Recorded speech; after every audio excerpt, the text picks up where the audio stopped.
Hey gamers, it's Noof Nuke and I'm back with another video. This time it's a product review of the PDP wired controller for the Xbox One and Windows 10 platforms. Let's start out by talking about the build quality of this particular controller. Then we'll basically finish off the review by saying, is it worth the money? So in terms of price, I'll get to that in just a few moments. But here we go. I'm going to scroll over here, and as you can see, there is the PDP wired controller. Now I know what you're thinking, Noof, I don't see any wires. Well, that's because it comes with a detachable 6-foot micro USB extension, okay, and this will plug in right to the top. I'll show you that in just a moment. And if we scroll over a little bit further, there's your standard stock issue Xbox One S controller. Like I said, at first glance, they're nearly identical. They feel almost identical, and in terms of weight-wise, they are nearly identical. This one's just a little bit lighter because it has a different build in plastic, and it also does not have a battery compartment as well. So there means no batteries in here, like duh, right? It is a wired controller, no need for rechargeable batteries or any of that stuff, which can come in handy, and we'll talk about that in a bit. So let's pick up this controller. I'll bring it up a little bit closer. Hopefully you can get a good look at this here. Like I said, one thing that stands out right away is this one is a two-tone controller, black on the bottom all the way around, and white on the top. As I said, very similar to the Xbox One S standard controller, but again, just a little bit different. Now let's talk about the most important part, is the buttons and how do they feel. Let's start with the face buttons. These feel pretty much exactly like the Xbox One S standard controller. They have a nice give to them as well, a little bit of a pop. You can definitely feel them, and great job there on the face buttons. The menu buttons up here, also very much the same as well. Now you can immediately notice this one is different, and how? Well, first off, it doesn't light up. Now if you look closely, you can see there is a little light bar just above it, and that will illuminate in white where the controller is plugged in and it is receiving power. This feels the same, but it does rise up a little bit more, whereas the one on the Xbox One S, it's a button that is more flush with the controller itself. So this one definitely raises above, which could be a good or a bad thing depending on your point of view.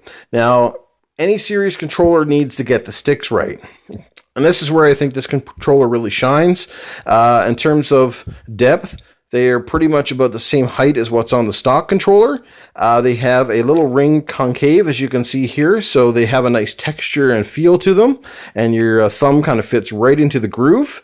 And they've got a really nice give, so about the right amount of tension. They're not too loose, but they're not real stiff, so you got to push them very hard. I really like it. They feel nearly identical, once again, to the stock controller. So PDP paid a lot of attention when they built this controller about trying to get a lot of things right with it. Now here's the part that I really enjoy, and that is the D-pad. As you can see over right here, if you look closely, there's a couple of like icons on the controller.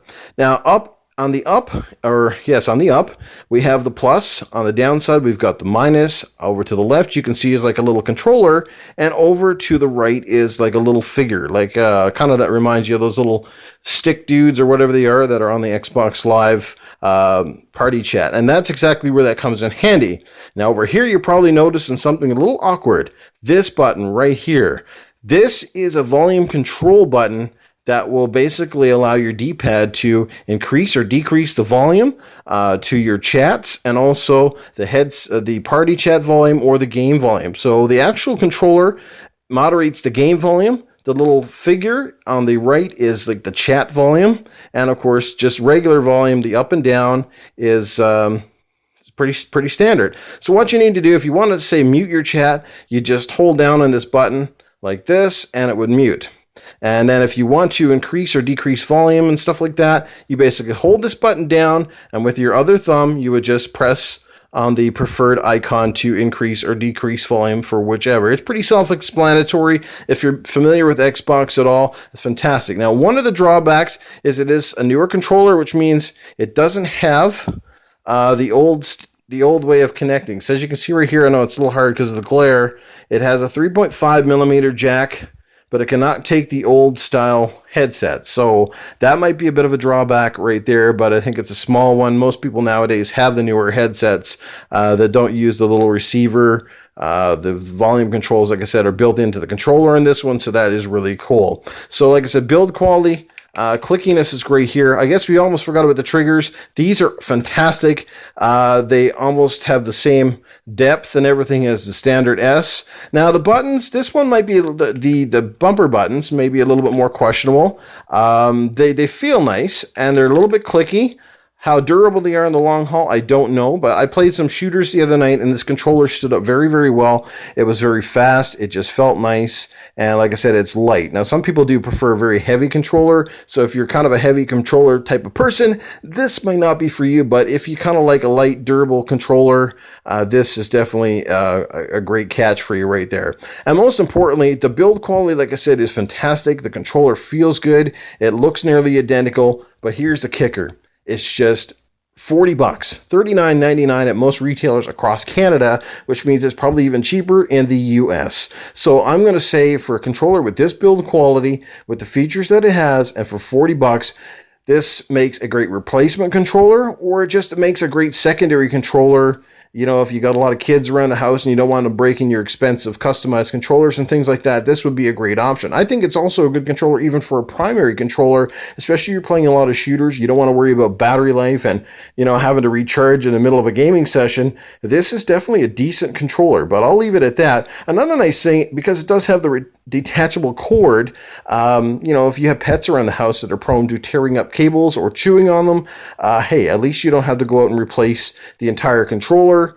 Because you just have to go get a new cable. So that is really quite nice. There's a lot of really nice things about this controller. Again, I've had third-party controllers in the past from different companies, and they never felt as good as this controller actually feels. And I won't lie, it doesn't feel like it is made as expensively as the Xbox One, the model, and that's probably understandable. But again, at $40, the build, the feel, it's pretty darn good. So I highly recommend it. On a scale of, 1 to 10, I'm going to give this controller an 8. If you're looking for, like I said, a secondary controller, or you're looking for a great little controller as a substitute for a shooting game or whatever it might be, feel free to pick these up. They do come in black. I've also seen them in basically an Xbox green, so they do come in a variety of colors. You can find them at various retailers as well. So PDP, I got to hand it to you. I wasn't expecting much, but this actually was more impressive than I thought. So great job. Hopefully you enjoyed this video, guys. If you have any questions about this controller, feel free to ask. The only big question mark I'm left with at this point is, how durable is this controller in the long haul? Meaning, how is this thing going to stand up after long extended play test sessions, or, will it still be viable in 3 or 4 years? But at the same time, at $40, like I said, it's a pretty darn good alternative to spending $80 for a standard stock controller. So again, great job, PDP. Once again, guys, hopefully you enjoyed this video. Rate, comment, subscribe, do all that good stuff. Leave some comments, ask me some questions. I'll be more than happy to answer what I can. And feel free to go out and pick one of these bad boys up. It is Noof Nukem dropping another bomb right here for you guys. Hope to see you soon. Take care.